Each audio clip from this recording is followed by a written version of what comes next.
2004. When a person disappears without a trace, often the most critical information is hidden in their actions and words from the days before they vanished. Tim Carney's last known whereabouts may hold the clues to what happened to him. 25-year-old Tim Carney belongs to a religious group that worries his family. I think they were telling him, we're your family now. You don't need your family. We're your family. Suddenly, he vanishes on his way to morning prayers, leaving his family searching for clues. I always wonder if he was trying to warn us about something that was happening. The Carneys suspect Tim's religious devotion may have played a role in his disappearance. He would never go this long without calling somebody in our family and saying, I'm okay. Just when investigators believe Tim may be out of reach, witnesses think they have spotted him. He seemed very tense and very nervous. Will detectives be able to find him before it's too late? If he had to live on the streets, I just don't see him surviving. For the past 5 years, he's been a member of a small church in New Jersey. Every morning, Tim has the same routine. Before starting his day at the New Jersey Unemployment Office, he wakes up at 5 a.m. and goes to the church's 7 a.m. prayer meeting. He came home one weekend and said that he had joined a church, and we were glad. We grew up in church, so we thought that was good. We stressed the fact that religion was an important part of our lives. We believe in God. We went to church every Sunday. I taught Sunday school. Tim was in my class as well as his sisters. So we were happy that religion was still a part of his life. Tim joins the Gospel Outreach Church, led by Pastor Jim Lethbridge, and soon has a new circle of friends. His sister Megan would come to question the group's appeal. I think Tim joined Gospel Outreach because they posed themselves as a Christian study group, people that were on his wavelength, you know, really focused on academics. He didn't say too much, just that he was going to church and we were just happy to hear that, so we left it at that. Tim surrounds himself primarily with Gospel Outreach members and has been living with fellow congregants since college. He felt very comfortable there. He felt wanted and loved, and he felt at home. While Tim had excelled in academics growing up, his bookish nature made it difficult for him to make friends when he was younger. He was the smart kid, so people shy away from smart kids. He would be talking to adults at 12 years old because nobody else understood him. He was made fun of a lot. He just wanted to feel like he belonged to something, a group. It was hard. It was very hard because we know he's got a great sense of humor. He's a great kid. They just got to get to know him. Tim's passion for books eventually inspired him to write his own stories. Tim started writing at a young age. Because he loved reading so much, it was just natural for him to just try to create his own adventures in writing. Tim had particularly enjoyed mysteries. His favorite was Edgar Allan Poe, and he liked to write with the surprise endings. In his briefcase, he had writing. He was writing a book.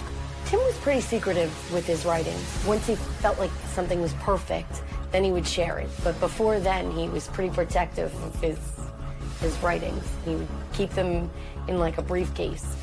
Tim could never have known then that his own life would one day become the center of a troubling mystery.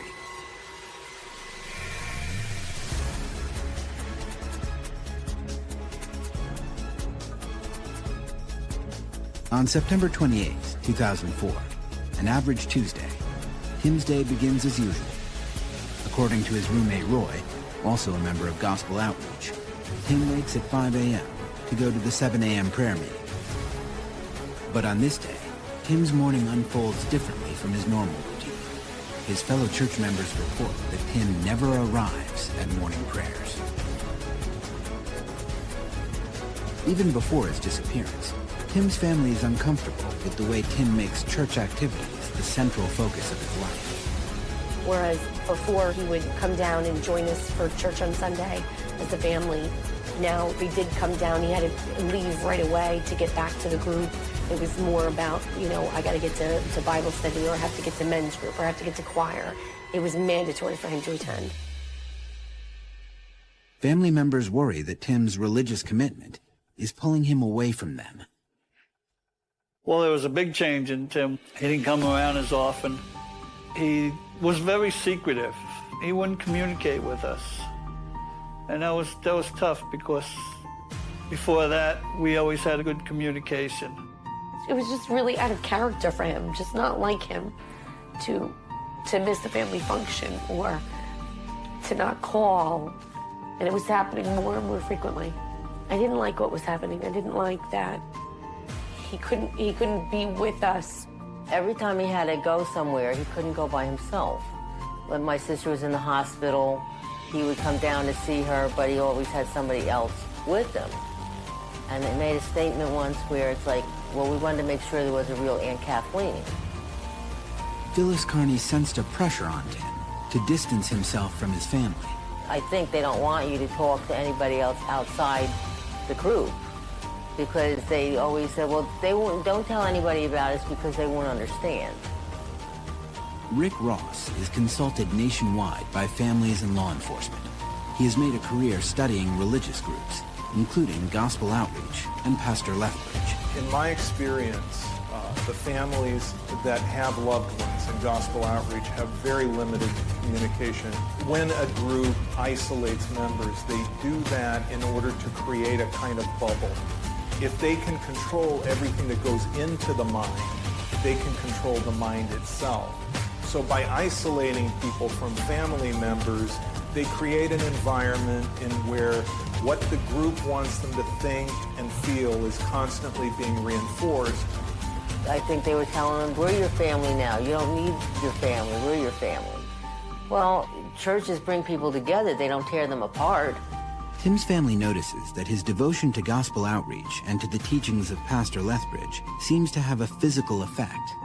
He changed his appearance. He always had short hair in college. And one summer when he came home, he had long hair and he had a ponytail.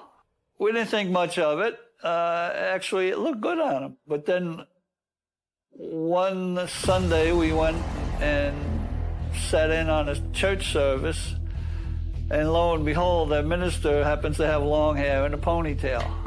And so do several other male members of the group. But then one day he came home with short hair, and it surprised me. Then we saw Lethbridge right after that, and Lethbridge had cut his hair. Gradually, Tim's parents begin to see gospel outreach as very different from the kind of church in which the Carneys had grown up.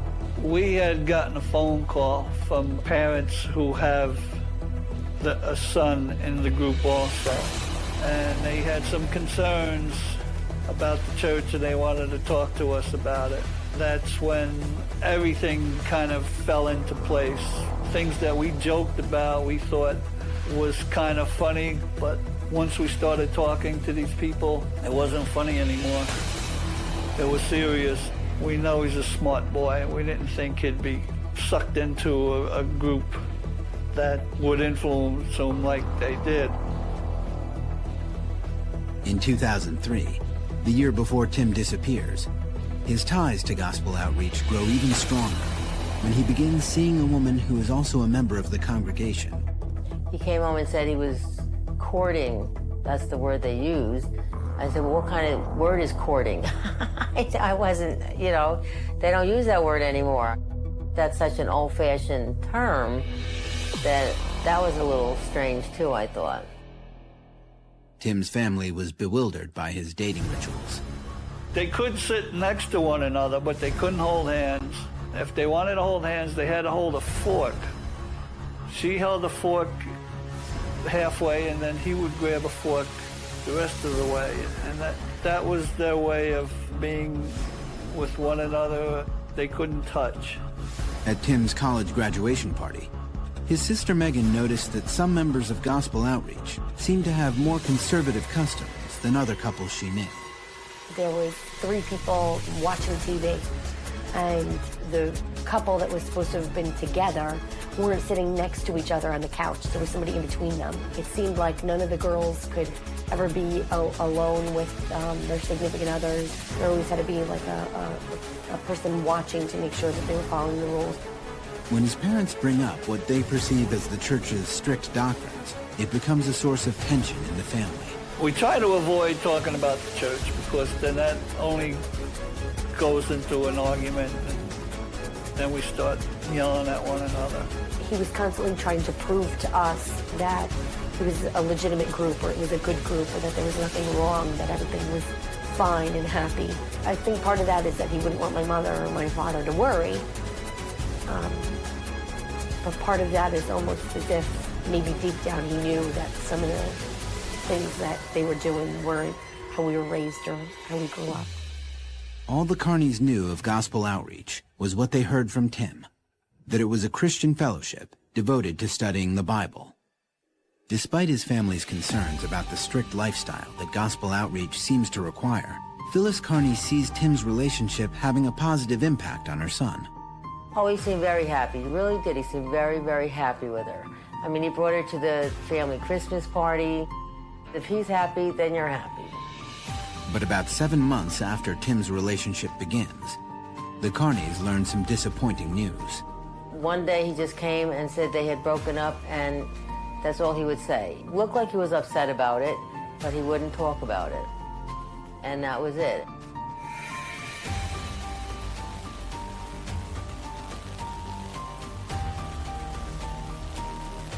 On Saturday, September 25th, 2004, 5 months after Tim's breakup, he and his sisters Erin and Megan have dinner at their childhood home to celebrate their parents' anniversary. Well, we just had a nice night, family-wise. We didn't talk about the church at all. He didn't leave early. He stayed, and he had dinner with us, and we watched a movie after, and it was like, oh, Tim. Being in the moment, just being with the family, just having a good time. The last thing he did was hug me and say, "Mom, I love you." And then he left and went home. The next day, Sunday, Megan gets together with Tim, but their time is cut short. We were supposed to go to lunch, but I canceled because I wasn't in a good mood. Megan sees a potential clue she may have missed, looking back on that day. He was trying hard to convince me to go out to eat, trying to, get together, and I didn't. I didn't go. It feels awful. I hate so much that I wasn't in a good mood. He wasn't always so insistent to meet for lunch. Like, if we get together, we get together. If we don't, we'll just reschedule, no big deal. But I always wonder if he was trying to tell me something, or maybe warn us about something that was happening that we didn't know about. I always wonder about that. Tim's request to meet for lunch would echo in Megan's mind. Just 2 days later, on Tuesday, September 28th, Tim never shows up at morning prayers and disappears. Coming up, when police find a clue, Tim's family fears the worst. We thought foul play. Before he disappears, 25-year-old Tim Carney spends the evening with his family at his parents' home in Edison, New Jersey. As he leaves, Tim hugs his mom goodbye and says he'll see her next week. The following Tuesday, September 28th, Tim gets up at 5 a.m. as usual to go to the Gospel Outreach 7 a.m. morning prayers. But Tim never appears. By 9 a.m., when Tim doesn't show up at the unemployment office where he works as a claims examiner, his coworkers assume Tim is just late. According to his colleagues, this had become common, especially since his breakup. Then, just after 9 a.m., Tim calls his supervisor to say he'll be late. But by 10 a.m., Tim hasn't arrived. Calls to his home and cell phones only reach his voicemail.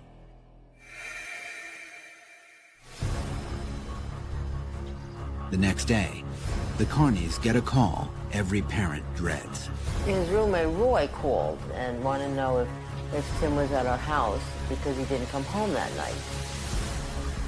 Well, no, he's not here. We called his cell phone and it just rang. No one picked up.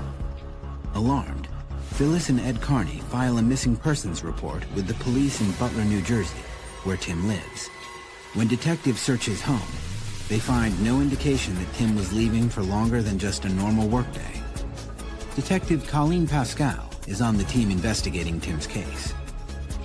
Nothing was taken out of his home of importance. If he again intended to go away for lunch, he did not take any of his belongings. His room was intact, his clothes were still there. Police discover Tim took something with him that at the time seemed normal for him to bring to work, along with his wallet, keys, and cell phone. We understand that he took the silver briefcase. It's believed that there were writings in that briefcase, which is something that he always carries. According to investigators, after Tim calls his supervisor around 9 that morning, all outbound activity from his cell phone stops.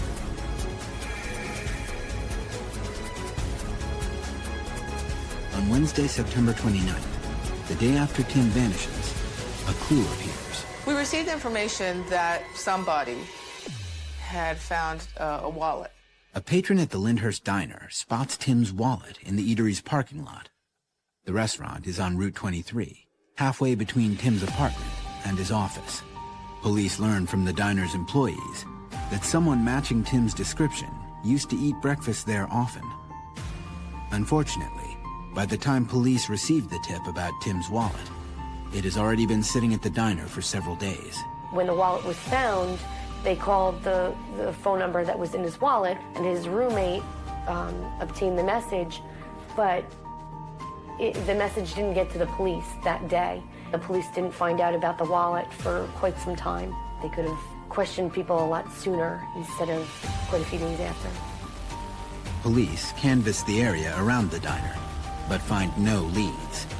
The wallet still contains Tim's credit cards, leading police to believe this was not a robbery. What's missing also doesn't suggest foul play to Al Schumann, a private investigator hired by the Carney family 6 months after Tim disappears. Curiously, what was missing from the wallet was nothing except his driver's license and his college identification card. Since nothing valuable is missing from Tim's wallet, investigators now reason that he may have left it there himself. If so, they need to find out why. Because Tim is an adult, his case centers on one concern. Did he vanish of his own free will, or has he been abducted? If he chose to be missing on his own, if he just left and did not want to be found, then that in itself is not a crime. He's not a child. He doesn't have to report to his parents where he is.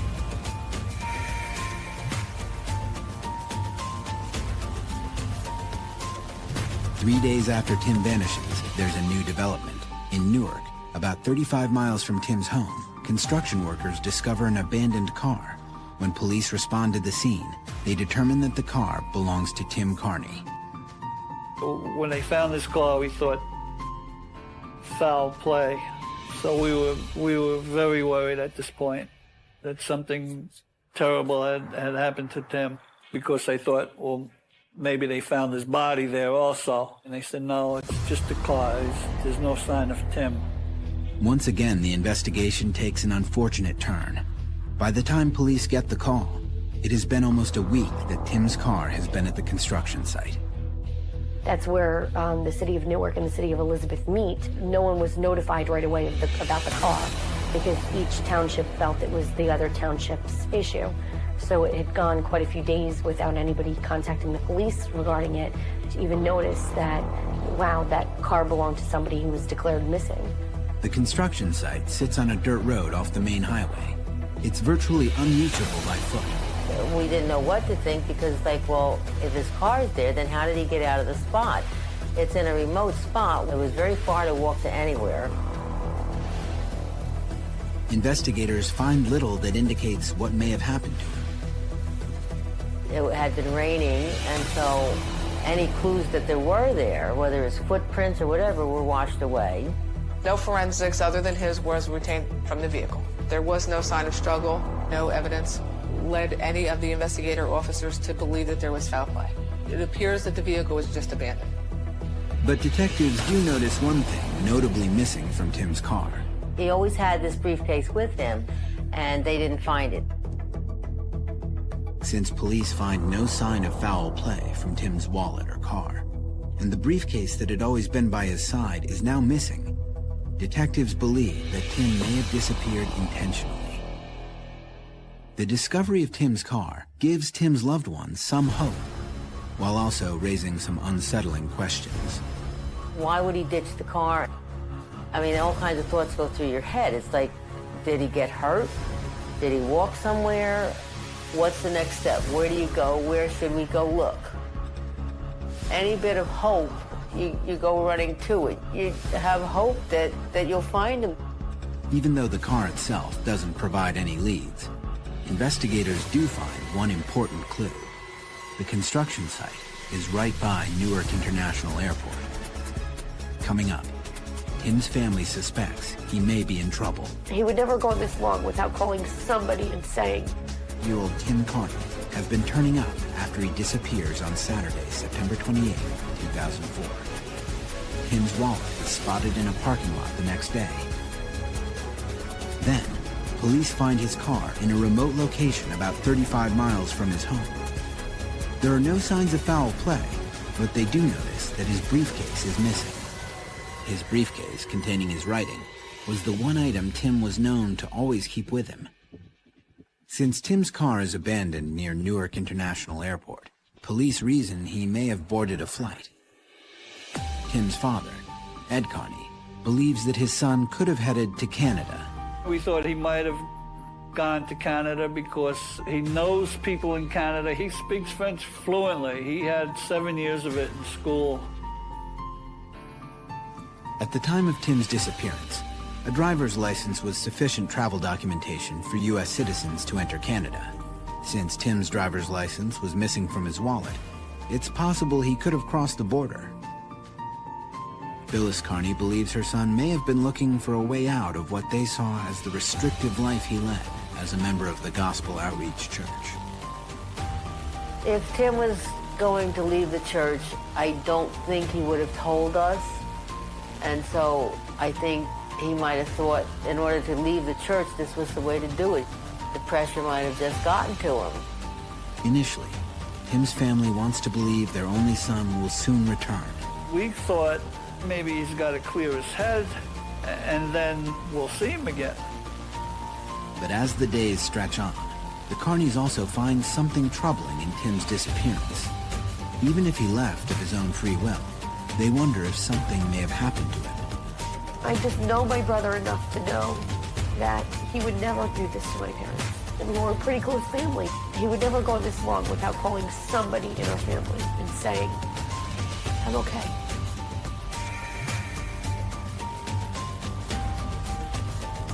Ed Carney speaks to Pastor Jim Lethbridge soon after Tim goes missing. Just days later, members of his church and Lethbridge leave for a weekend retreat. And he told me when they come back, he'll give me the full support of him and the church and looking for Tim. I thought it was odd that they all decided to go away for a weekend and not help me find Tim. Rick Ross has seen this response to a disappearance with other religious groups. When there's a group and it's very small, like the Lethbridge group, which has just a handful of members really, and someone important like Tim Carney leaves, who everyone regarded as at one time a loyal and devoted member, it creates doubts in the group. So in order to get a handle on that, a leader may sequester the group and go into a kind of retreat where he or she can then spin the departure of the valued group member for damage control. Once Gospel Outreach members return from the retreat, the Carneys hope for their support in the search effort. I specifically called Pastor Lethbridge to request his assistance, and he just was unavailable. He couldn't be bothered. They might have known if he was depressed. He was with them more than he was with us. Any one of them could have helped us, but nobody talked to us. Nobody called. And that's more disappointing than anything, that nobody wanted to help us. After private investigator Al Schumann also reaches out to Gospel Outreach members, he says he gets minimal cooperation. The church members were reluctant to speak. As a matter of fact, they were very curt and abrupt in response. Then, Ed and Phyllis Carney speak to other parents of Gospel Outreach members. They report learning that Tim's congregation has a very different understanding of his disappearance. And I was shocked to find out that they're told that Tim's okay. According to the Carneys, Jim Lethbridge has given his congregation a disturbing account of Tim's disappearance. That Tim is not missing at all, and that his parents know his whereabouts. He told them we kidnapped our own son. He just feels that my parents have done something with him and that, you know, we're hiding him.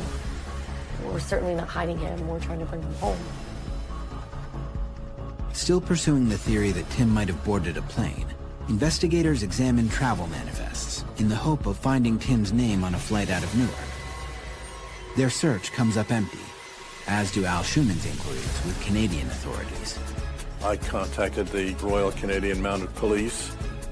They said that at that point, border patrols had tightened to the point where they were almost certain that he could not have gone into Canada from the United States without being detected. But investigators realize that Tim could have found a way to make himself nearly invisible to anyone trying to track him. The search for Tim Carney might be targeting the wrong person. He could have assumed a new identity due to his employment. Tim's position at the state unemployment office put dozens of Social Security numbers within his reach, giving him the ability to create an entirely new identity. If Tim did assume another identity, it would be virtually impossible to track him among the thousands of passengers who travel daily through Newark Airport. Phyllis Carney suspects that with a new identity, Tim could easily avoid detection. He's a very average-looking guy. I mean, he doesn't have blue hair. Is it possible that Tim, the amateur mystery writer, could have created the ultimate whodunit? It's like it's a mystery novel without the ending. Coming up, Tim may be closer to home than his family realizes. According to his family, he may have wanted to escape his life in the Gospel Outreach Church, a congregation the Carneys saw as isolating and controlling. Tim's family hears that Gospel Outreach pastor Jim Lethbridge has told his members that Tim has not disappeared at all, and that his parents know where he is. Since Tim had access to countless Social Security numbers through his job at the unemployment office, investigators consider the possibility that he could be traveling under a different identity.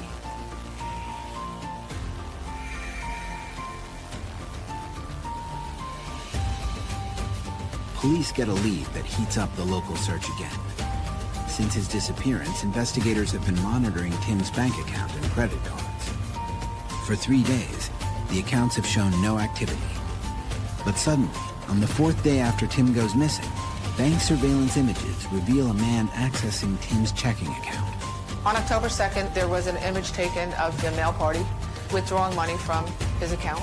He's wearing a baseball cap, and the baseball cap was pulled down very low over his eyes so that you could not see who the individual was.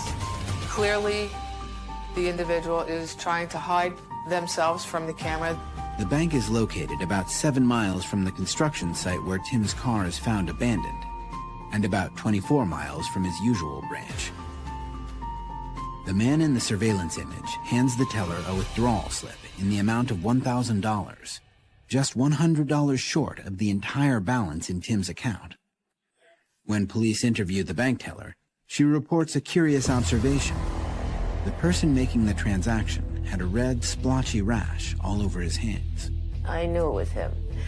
He had psoriasis starting in high school. I could tell it was him. I could tell it by his hand. According to his parents, Tim's psoriasis tended to flare up at specific times. Stress plays a role in it, so that would be something that would tell us that it was Tim. Detectives showed the bank teller photos of Tim, and she identifies him as the man who made the withdrawal.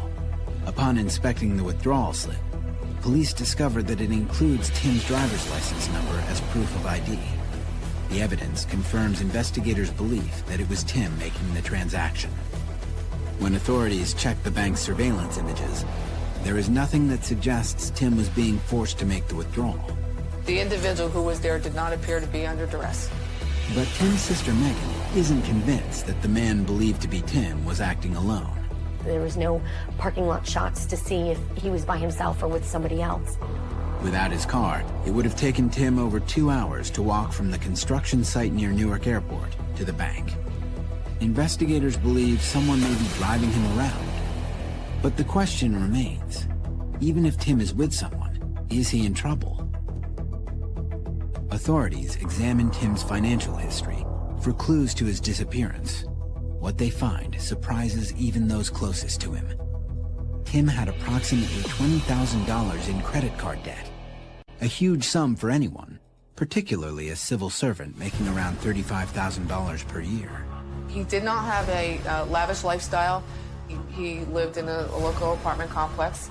He drove a basic car. Well, we figured he was doing okay. He's got a decent job. He's making a living. He was making ends meet.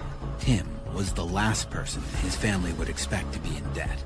My brother was always good at saving. If he wanted a computer, my parents wouldn't buy it for him. He was always really good about saving to get whatever he wanted. He always had money. He always had some type of emergency fund. But when authorities investigate his work life, they learn that Tim often borrowed money from his coworkers. Sometimes he didn't even have the 70 cents tolls to go home with. You know, he'd have to borrow that. He'd borrow money for lunch. Tim's family suspects that his involvement with gospel outreach may have been a factor in Tim's large debt. When he joined Gospel Outreach, we started to notice that he didn't have as much money as he did before. According to police, Gospel Outreach informed them that as a nonprofit organization, it collects annual dues that total about 10% of each member's yearly income.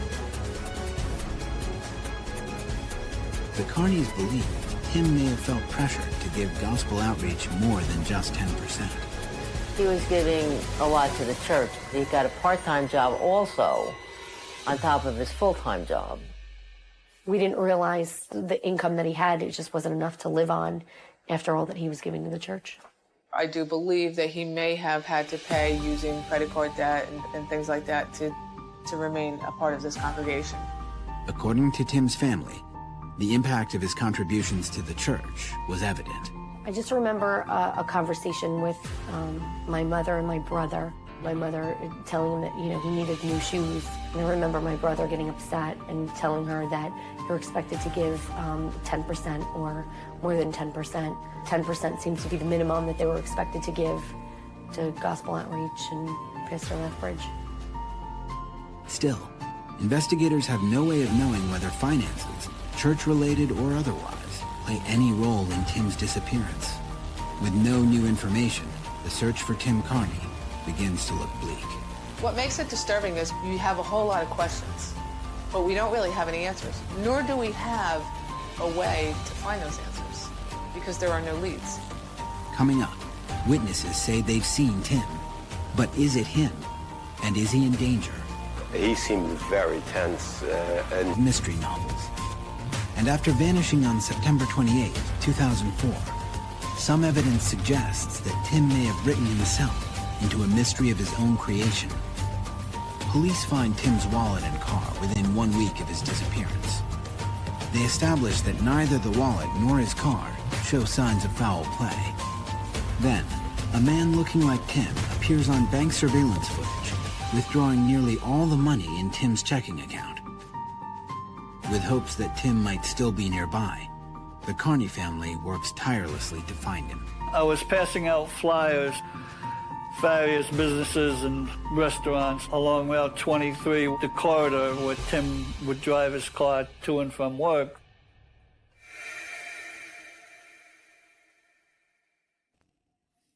About 3 weeks after Tim disappears, the flyers pay off. On October 21st, police receive a call from employees at the Terminal 1 bar. It's about a 10-minute drive from Newark Airport and the construction site where Tim's car was abandoned.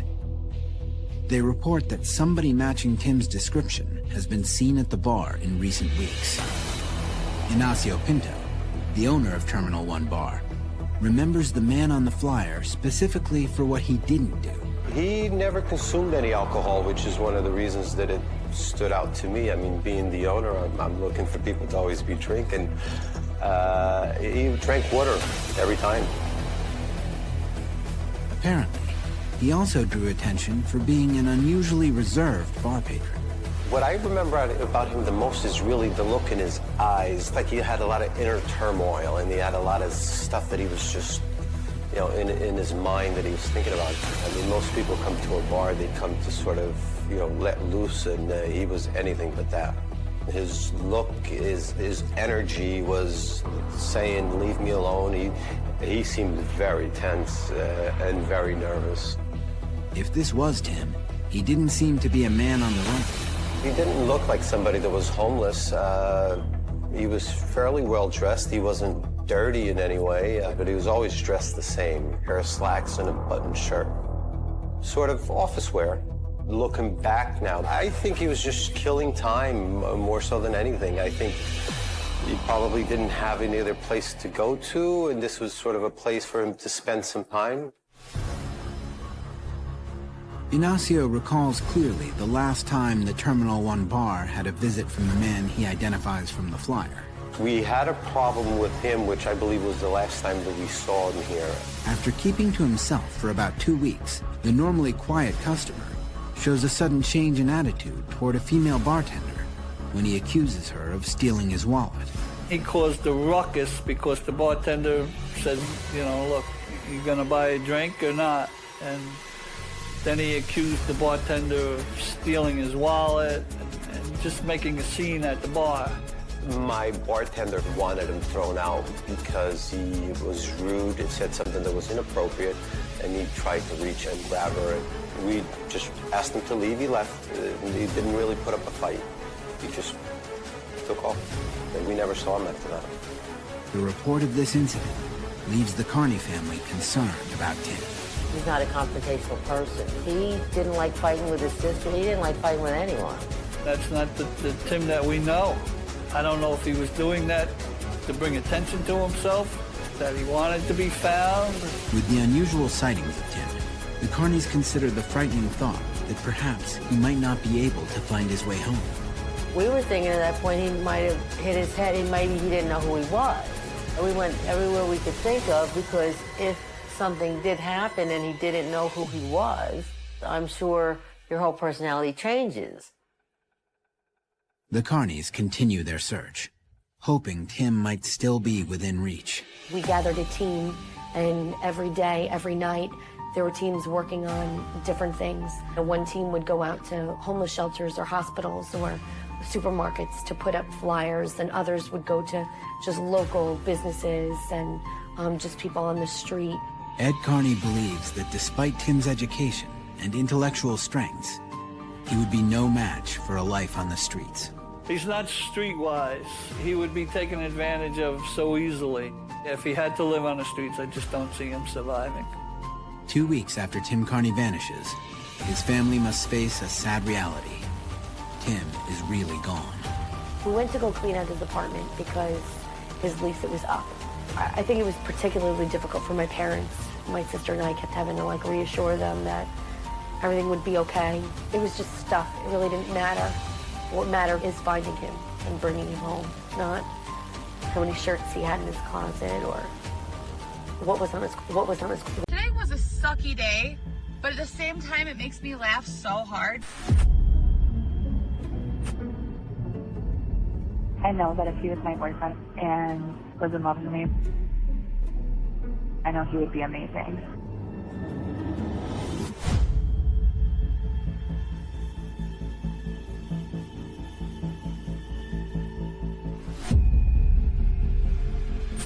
I cannot wait to see him.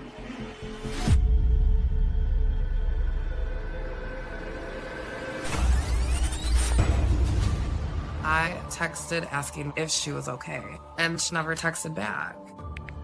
I asked her friends, acquaintances, anybody, if you have seen her, contact me. By 7 o'clock in the morning, I'm in full mode panic.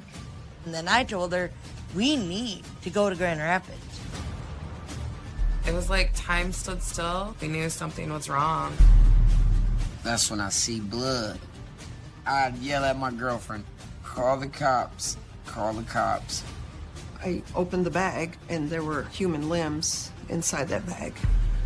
I remember thinking, what kind of animal does this to a person? 31-year-old Ashley Young is pursuing her dream of becoming a language interpreter. Ashley wanted to explore. She wanted to learn any culture. It didn't matter who you were, you know? She was gonna ask you questions and ask how your day was. So let's talk about my morning and how amazing, and I promise none of this is exaggerated or made up. It is, you can't make this up, okay? I always told her, you can do anything, you can be anything that you want. You just need to put your mind to it. To make ends meet, Ashley works nights at a bank call center. She loved that job. She was helping people with their accounts if they had questions, and she could put their mind at ease. During the day, Ashley takes language classes at Kalamazoo Community College. So anyways, have a good day. I really am gonna go get ready for class now, and sorry for talking a lot, but that's just me. Ashley was positive, always positive. We called her Sunshine. Today was a sucky day, but at the same time, it makes me laugh so hard. Ashley was always on social media. She was the light, the conscience you never knew you really needed. And the times that you were frustrated, she put it in perspective for you. Like, you know, you could have it worse. I hope I at least made you smile and made you realize that, you know, your day is probably going a hell of a lot better than mine. I met Christine in 2002. Ashley and her mom were best buddies, and I had to be that step-parent. But we made it, you know.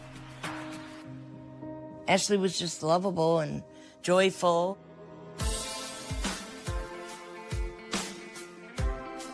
I met Ashley the first day of 10th grade. We had a couple classes together, we had choir together. We'd sit in our car for hours just talking in her mom's driveway, listening to music, singing, and just being silly girls. And then after school, we're still inseparable. After high school, Ashley puts her dreams of studying languages on hold. She works a series of jobs, and when she is 24 years old, she meets Moody Farran. The two quickly fall in love, and within a couple of years, are living together. She had never really dated or been with anyone until Moody, and he was her first love. She adored him, and he adored her, and it was just like a little fairy tale. Moody loved her, and he had already, gave her a promise ring. They were together almost 7 years. But by 31, Ashley has decided to make big changes in her life. Not only is she in school working towards her dream job, but she also decides that it's time to end her long-time relationship. She was trying to balance work and going to school, and they were both kind of just at a different point in their life. After the breakup, on November 10th, 2018, she surprises her best friend Samantha with a trip to Detroit. She took me to Detroit to go to a concert to go see Tash Sultana, an artist that I love. That trip was amazing. This is Facebook Live, by the way. Oh, wonderful. Oh, you look so pretty. After our concert, we just talked about life, just talked about where we were both at that time. about her and Moody and about how she was going to be moving out. She was nervous, but it gave her something to look forward to. When she brought me home, I didn't know that that was going to be the last time I ever saw her. A week later, on November 18th, Ashley meets her mom, Christine, to begin packing up her things from the home she shares with Moody. Her and Moody were moving out of their apartment, so we put everything into storage for her. Ashley asks her mom to come with her at the end of the month when she'll sign the lease on a new apartment. Ashley was beyond ecstatic about getting this apartment. Talking to her, you would have thought she was winning $1 million. You would have thought she was decorating a mansion, the way she would talk. And that was the last time I saw Ashley.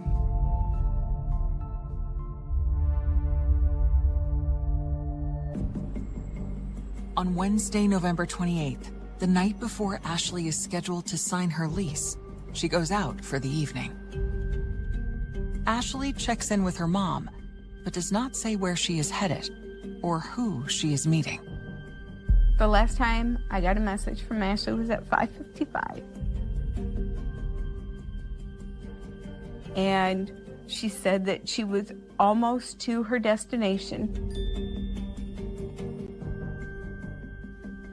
That's not Ashley. Ashley would say, you know, I'm at Walmart or yeah, wherever she was, but she said destination.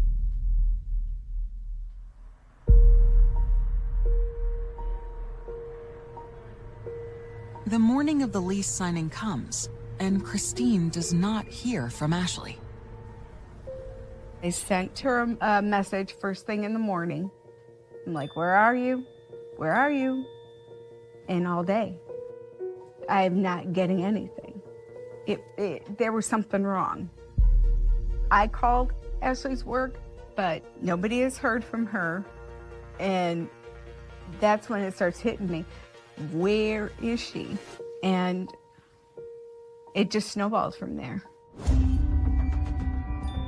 You're not answering. I am worried. You don't tell people where you are going. You don't have to tell me, but damn it, you need to tell someone. I need to know you're okay. You need to contact someone and let somebody know. November 30th in the morning, I called the police to file a missing persons report.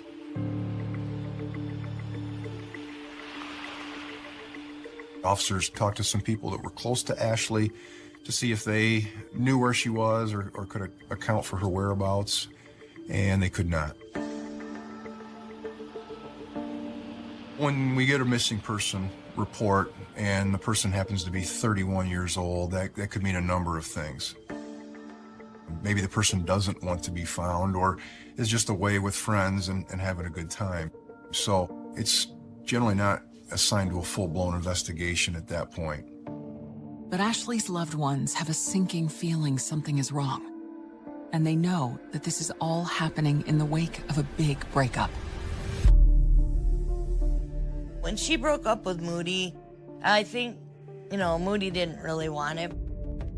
When somebody goes missing, especially young women, a partner or a potential partner, somebody that they know and that they trust or that they're potentially intimate with, tends to be the person that might harm them. As the day goes on and you're not hearing anything, panic starts to set in. So I called Moody and I asked him, where is she? Investigators catch a glimpse of Ashley's final moments. You can see him kind of turn around, he's pointing at something, he's talking to somebody, and then eventually Ashley joins him. And race to determine who she was with. He seemed to be a person prone to violence and unpredictable. Before the unthinkable happens. I tell the dispatcher, I need officers fast. I see a lot of death. This one stands out in my career as a horrific scene. November 30th, 2018. 31-year-old Ashley Young has not contacted her family in more than 24 hours. At midnight, I'm flipping out a little bit. By 7 o'clock in the morning, I'm in full mode panic. And I remember I called my supervisor and I said, I'm not going to be in today. And she said, okay, is there anything I can do? The first words out of my mouth were pray. Just needed to pray. Ashley's family is worried her disappearance might have something to do with her recent breakup with her boyfriend, Moody. Prior to them actually breaking up, Ashley told me there had been a couple arguments and their relationship did hit a couple walls. But Moody appears genuinely distraught about Ashley's disappearance. He starts panicking because he don't know where Ashley is, and that's why he got with us in the middle of the night. Moody was right there with us, looking for her. And he was so hurt and so upset. Moody loved her, and I knew she loved him too. When Moody provides police with information about his whereabouts for the past several days, he is cleared by law enforcement. Christine makes a plea to Ashley's friends. I put out on Facebook that I haven't heard from her, can't get in contact with her. I asked her friends, acquaintances, anybody, if you have seen her, contact me. Meanwhile, Christine uncovers a possible lead on Facebook. Christine goes into her daughter's Facebook activity and is able to see that she's been communicating with a person named Jared Chance in recent days. Jared Chance is an old friend of Ashley's.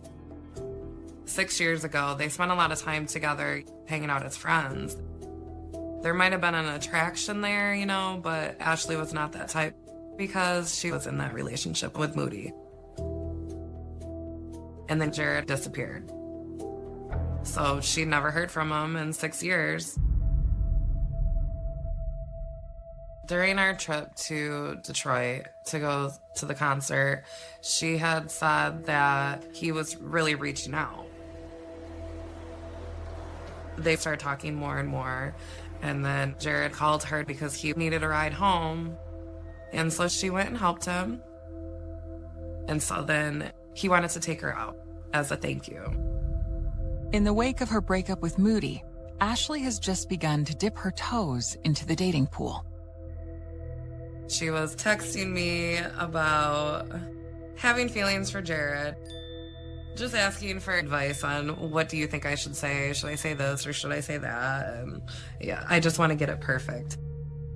Ashley leaves another friend a voicemail expressing her excitement about Jared. Jared is so hard to read, but I know that if he was my boyfriend and he actually was in love with me, I know he would be amazing. I cannot wait to see him on Wednesday. Wednesday, November 28th, the night Ashley vanished. Once I found out that Ashley was with Jared, I asked if anybody had his phone number. One of Ashley's friends does. So Christine calls Jared to see if he can help. She asks him, do you know where my daughter is? Do you have any information? And he said that they were actually together the previous night, but that she went home and that he has no idea what happened to her. Jared said that Ashley and him had been to Mulligan's Bar in Easttown, Grand Rapids. And then I told Christine, we need to go to Grand Rapids. We need to go see where she was, follow her footsteps. Grand Rapids is about an hour north of Kalamazoo, where Ashley lives. Grand Rapids is a college town. It's a huge city. It's the second largest city in the state of Michigan. Ashley's moms arrive at Mulligan's on November 30th. So I talked with the bartender at Mulligan's, and we were able to go look at the security footage. You could see Jared and Ashley wandering around the bar. She ordered a drink. She's smiling, she's laughing. She's being Ashley. I wanted to pull her off the screen and take her home. But the footage doesn't show her leaving the bar. Despair and desperation start sinking in for Ashley's loved ones. It was like time stood still, you know, in a sense, and you just had that pit in your stomach. You knew something was wrong. And we just went driving around Grand Rapids looking for Ashley. We walked down the railroad tracks. We poked around ponds, lakes. There was nothing. It's almost like you think you're dreaming, but you're not dreaming. Everything was a wild. For 30th, 2018. Christine Young has had no luck finding her missing daughter, Ashley. But she has discovered that Ashley was last seen at a bar with a friend named Jared Chance on the night she disappeared. She takes what she's learned to the Grand Rapids police. Christine Young asked for the police department to help, but if it was Jared, we need evidence, you know. You can develop theories, but theories won't get you a search warrant. Theories won't get you an arrest warrant. You need evidence, you need facts. Frustrated, Christine reaches out again to Jared. He previously told her that he and Ashley went their separate ways after going to the bar on November 28th. She begs him to share anything else he can remember.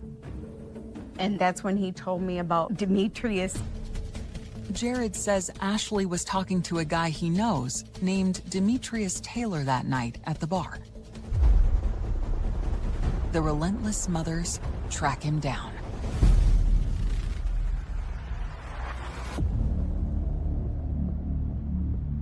When we got there, he's like, I don't know, Ashley. I don't know your daughter at all. And he opened up his phone and showed the text messages where Jared said, hey, Ashley's mom's gonna call you, and you have to say that Ashley was just with you, and you guys were just together.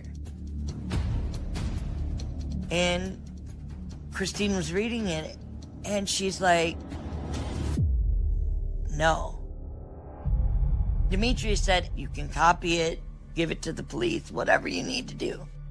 Even though we didn't know him, we kind of hit it off. And because he was compassionate and was understanding what Christine was going through, and he said, he has kids, he understands.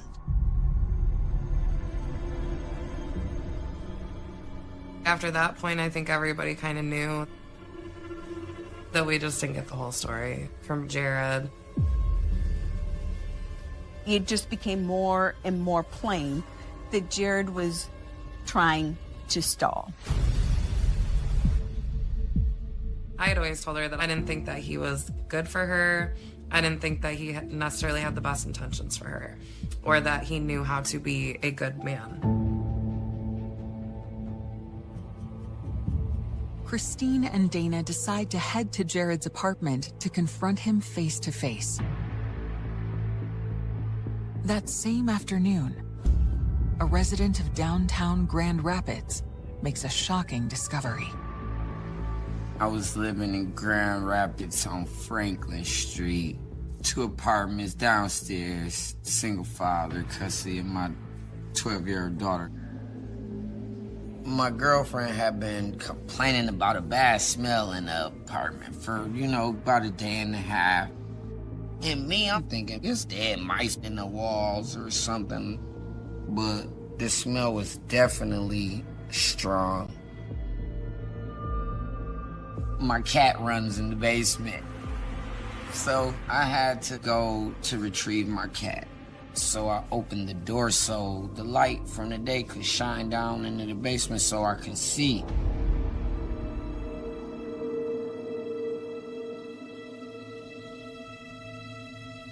As I go down the stairs, I see the tarp on the floor. That's when I see blood.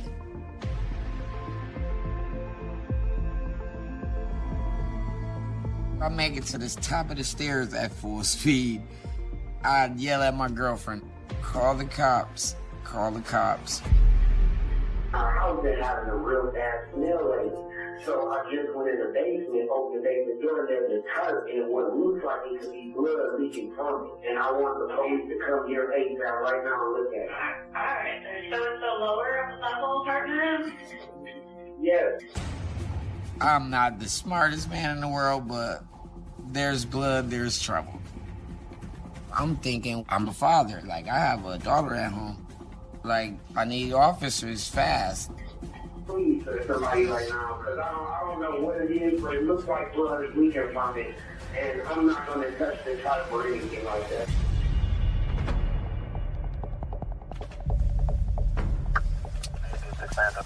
GRPD showed up at that address not too long afterwards.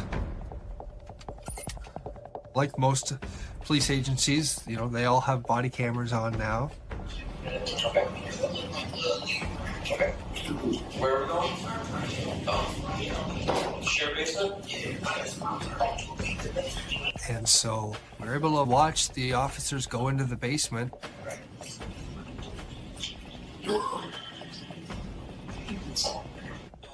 And it's like watching a horror movie, because they're going through this darkened basement that's lit by flashlights.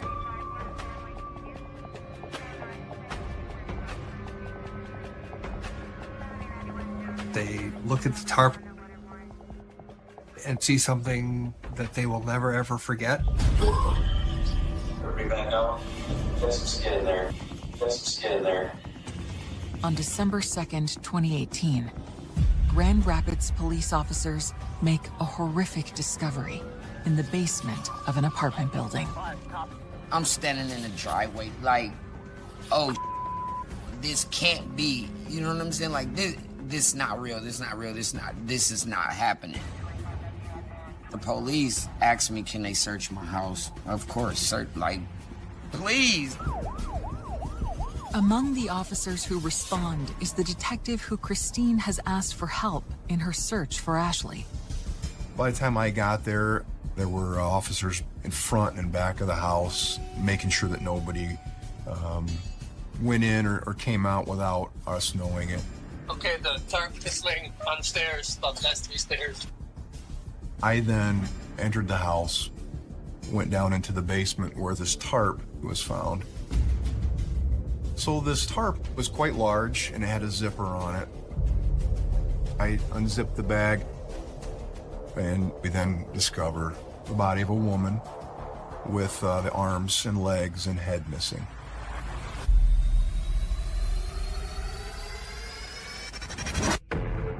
I remember thinking, who are we dealing with here? You know, what kind of animal does this to a person? Police have now discovered this horrendous scene, and they know that they have a body, but all of the identifying features have been removed. So they don't know who is dead, and they don't know who potentially killed them. There's multiple occupants in this multi-dwelling residence. Police on the third floor! Come to the door! Who do you think they found living in the upstairs apartment? What's your name? What's your last name? Your chance?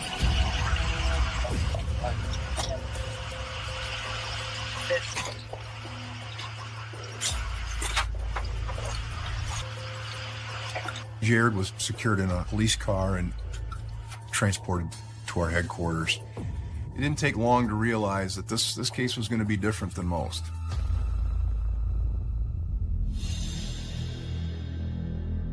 I see a lot of death, all methods, and this one, it stands out in my career as a horrific scene. I went up the stairs looking for the rest of the body. When I entered the second level apartment, there was a large brown stain on the kitchen floor.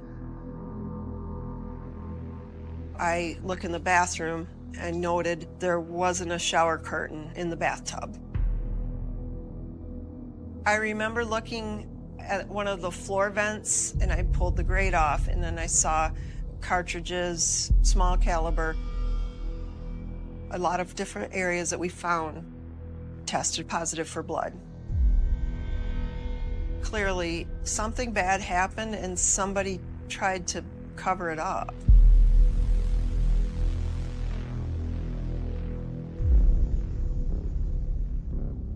As we made our way out of the apartment, back to the stairwell, we found a box about midway on the landing. So I start to open the box, and I see a black trash bag. I opened the bag, and there were human limbs inside that bag. There are 2 legs, and there are 2 arms, and there are no hands, and there are no feet.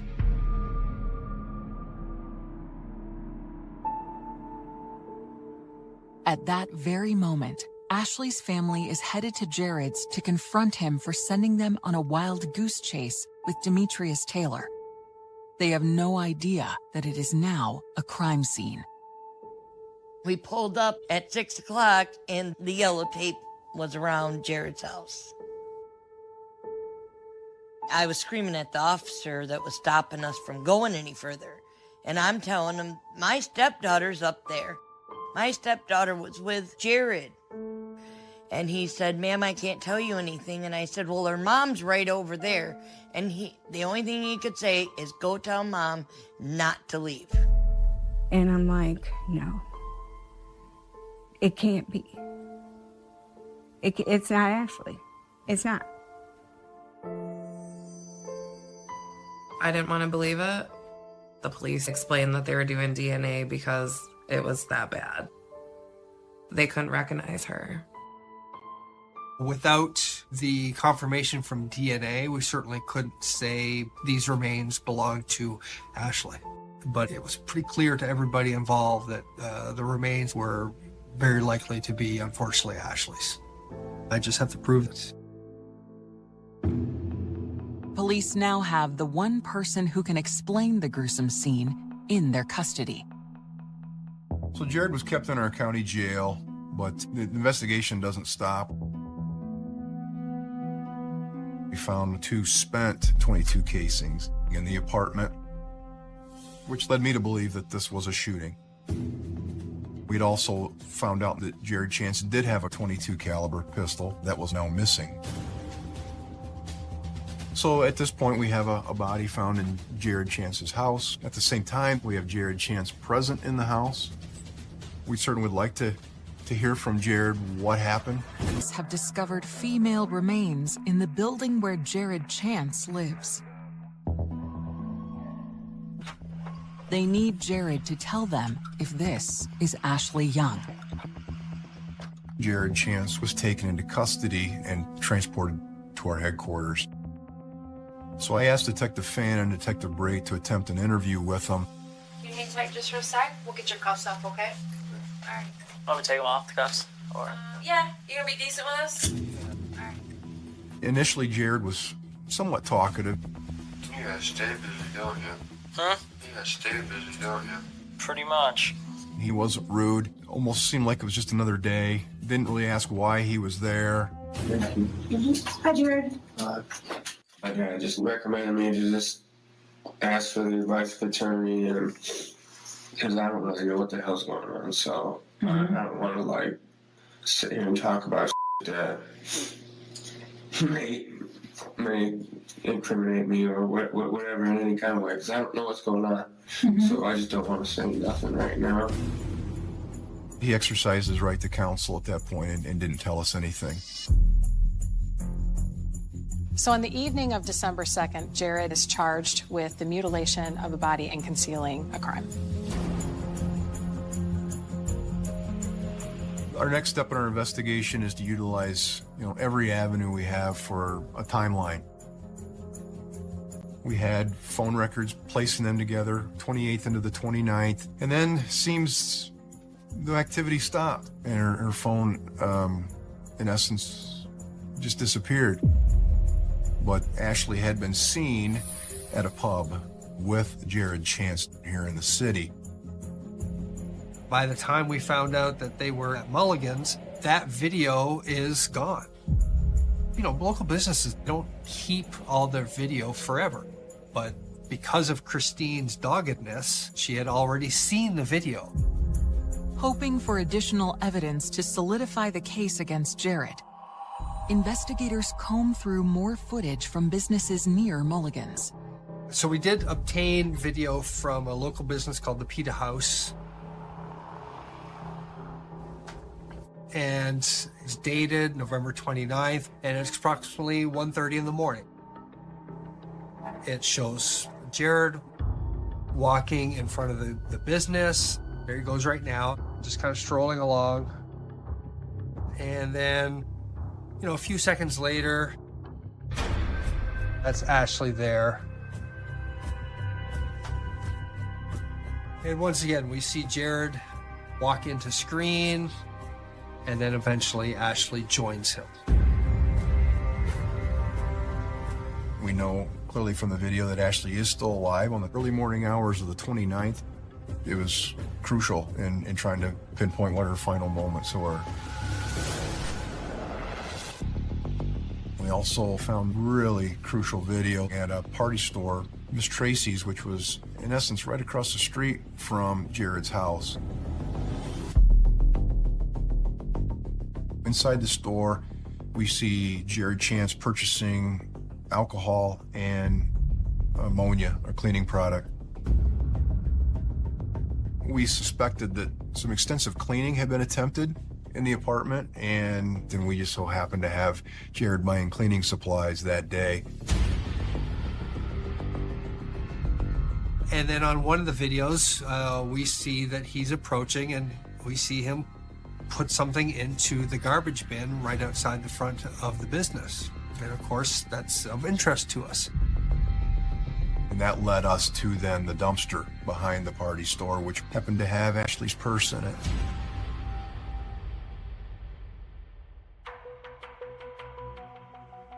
Based on the evidence, we were fairly confident that Jared killed Ashley in the wee hours of the 29th. But this theory remains speculation until authorities can officially confirm the body parts found belong to Ashley. Waiting for the DNA test was one of the worst times of my life. I didn't want to believe, and neither did Chris. If this isn't her, then she's still out there somewhere. She's missing. So we're still looking. Ultimately, they came back a few days later and said that all of the evidence that had any sort of blood tissue on it belonged to Ashley Young. So we knew that definitively then that Ashley Young had died. I never thought anyone could bring that much pain to so many people. I never heard, never thought about murder. You always see it on TV.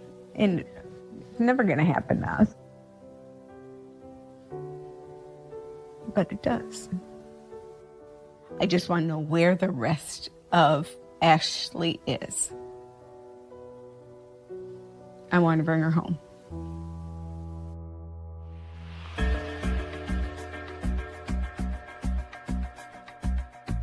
Investigators are also determined to find the rest of Ashley's body to help them build a stronger case against Jared. They hope his cell phone data might lead them to her. Using cell phone records, we knew that Jared had made his way out to Holland, which is a little city just west of Grand Rapids. And that's where Jared's parents live. Our interest in the parents was they were with Jared on the same day that we made the discovery of the body. The fact that Jared wasn't talking to us, we hoped maybe the parents would lead us, to some of the answers that we were looking for. And so we go and take a trip to Holland. James Chance, Jared's father, answered the door. I explained to him that we had a search warrant, that this was non-negotiable, that his house was going to be searched. I spent the next several hours with the Chance family while our detectives and other officers and forensic techs processed and searched their house. His father was a retired police officer, and he made a comment about, I'm glad I'm not investigating this case, that this is a tough case. And I started thinking, how do you know it's a tough case? Investigators are at Jared Chance's family home in Holland, Michigan. They want to know if his parents have any information about Ashley Young's murder. But they opted not to speak about specifics without consulting an attorney. While Jared's parents are tight-lipped, the scene inside their home speaks volumes. A sawzall was found in that house. There was tissue observed on the blade. In the Honda CR-V, which was in the garage, we found a small trace of blood. They also located a bloody shower curtain that also was connected to Jared's apartment in Grand Rapids. The evidence throughout the home convinces investigators that Jared's parents helped him cover up his crimes. It was a shocking revelation for all of us. Within 3 to 4 hours, Jared Chance is charged with murder, and his parents are charged with being accessories after the fact in the mutilation of a body. We learned that they drove to Grand Rapids on Saturday, December 1st. Jared loaded some boxes into their Honda. Jared got in the car, and they proceeded then to return to Holland. One of the main goals is trying to locate Ashley's head, hands, and feet. I appealed to them as parents, trying to get them to consider how Ashley's family was feeling. And essentially I got very little. Jared seemed to be a person prone to violence and unpredictable.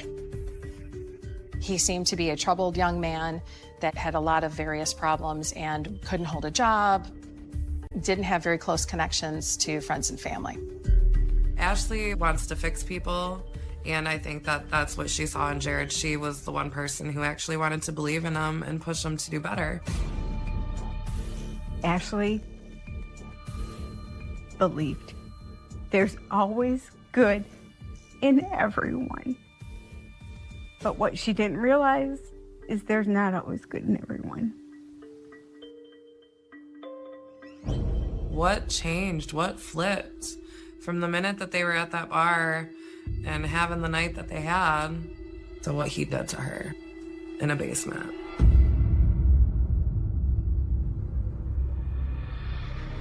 The burning question, what happened in the final moments between Ashley and Jared, remains pure speculation. I think he made a pass at her. That was my first instinct. And she rejected him. And then I think he killed her. The trial begins today for a man accused of murdering and dismembering a Kalamazoo County woman.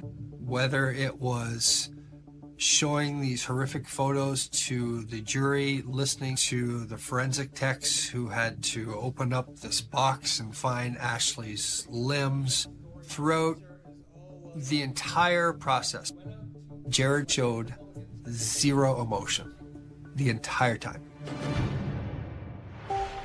Now the trial is in the hands of the jury. The defendant is, under count 1, guilty of second-degree murder.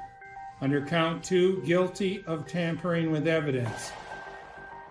Ultimately, the jury convicted Jared Chance of second-degree murder, tampering with evidence, of mutilating a body, of failure to report a death. Every single charge that was before them, they convicted him of. Jared Chance is sentenced to 100 to 200 years. When the sentencing was handed down. Her mother got in front of this entire courtroom. I cry 7 days a week. 7! Jared Chance, I hate you. I want to rip you limb from limb. Jared's parents now must face justice. Barbara Chance decides to take a plea, and she actually only serves 45 days in jail. But the father, James, decides to take it to trial. James Chance is acquitted of perjury, but is convicted of an accessory after the fact. So he gets a year of probation, including 1 month of jail.